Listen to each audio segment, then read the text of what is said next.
এখন আমি রান্না করব চিংড়ি মাছ দিয়ে বরবটি, আলু আর গাজর। এটা একবারে একটা তরকারি বা সবজি যেটাই বলেন না কেন, রান্না করলে খুব স্বাদ হবে। এই বরবটি দিয়ে চিংড়ি মাছ, আলু দিয়ে, গাজর দিয়ে রান্না করলে খুব টেস্ট। বিশেষ করে আমার সাহেবের পছন্দ এই বরবটি দিয়ে চিংড়ি মাছ আর আলু দিয়ে। উনি বরবটি আলু নিয়ে আসলে উনি সবসময় বলে যে চিংড়ি দিয়ে বরবটি রান্না করলো, আর আমি এজন্য ওনার পছন্দই রান্না করলাম। ছেলের কথা বলতে পারি না, ছেলে সবসময় ভুনা পছন্দ করে, আর আমি তো ভুনা করবো না, আমি রান্না করবো চিংড়ি মাছ দিয়ে সবজি। এই জন্য মশলা দিয়ে চিংড়ি মাছটা আমি আগে একটু কষাই নিলাম। কষানোর পরে আমি সবজিগুলো দিয়ে দিব। তারপরে আমি কাঁচামরিচ দিয়ে দিব, ধনের পাতা নেই, পরে আমি জিরা দিয়ে নামিয়ে ফেলবো। তবে খুব ঝোল হবে না, তরকারিটা মাখা মাখা হবে। এই জন্য এখন আমি রান্না করছি চিংড়ি মাছ দিয়ে সবজি। এটা আমার সাহেবের রান্না, এবং সাহেব খেতে বসলে যখন দেখবে তার প্রিয় বরবটি দিয়ে আলু দিয়ে চিংড়ি মাছ রান্না করেছে, সে খুব খুশি হবে, কারণ তার এটা ফেভারিট একটা সবজি।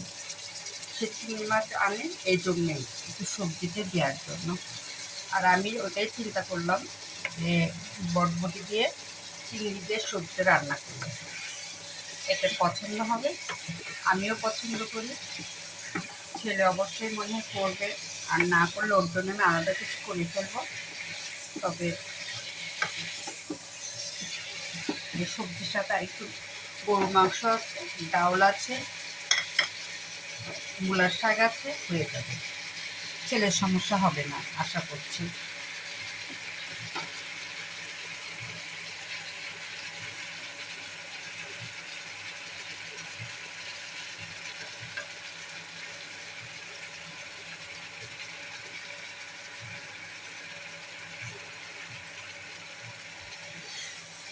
প্রথম চিংড়ি মাছটা আমি একটু ভুনা করে নিয়েছি, তারপর আমি সবজিগুলো দিয়ে দিয়েছি। এখন আমি একটু কষাবো, কষানোর পরে পানি দেব, কারণ না কষালে টেস্ট হবে না। আর আমাদের বাসায় যাই আমি রান্না করি না কেন, আমাদের বাসায় আমরা মশলা বেশি খাই 1 নাম্বার, 2 নাম্বার আমাদের সব এই কষায় রান্না করা, মেখে রান্না করা বা ভাজি হালকা এইভাবে হয় না। বেশিরভাগই আমাদের চলে হলো এরকম মশলা দিয়ে মাখায় রান্না করা, কারণ আমার সাহেবের পছন্দ একটু কড়া খাবার, কারণ উনি মশলাটা একটু বেশি খায়। এই জন্য আমরা শুধু উনি না, এখন আমরা অভ্যস্ত হয়ে গেছি।